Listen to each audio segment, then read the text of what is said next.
ఆవకాయ ఆంజనేయ కథ మొదలెట్టినాడు చూడరయ్యా శక్తినంతా కూడగట్టి చెట్టు దులిపినాడు అంజయ్య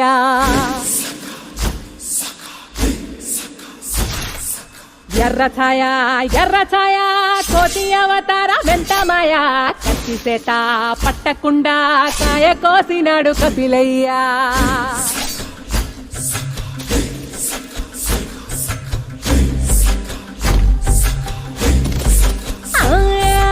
అంజనమ్మ ముందు వంజుల్ పుంజుల్ సిడి మామిడి ముక్కలు కుప్పల్ తెప్పల్ టెంకలోని జీడి వంకలెన్నున్నా పులిగోరు పళ్ళతో పరపర తీశాడు రో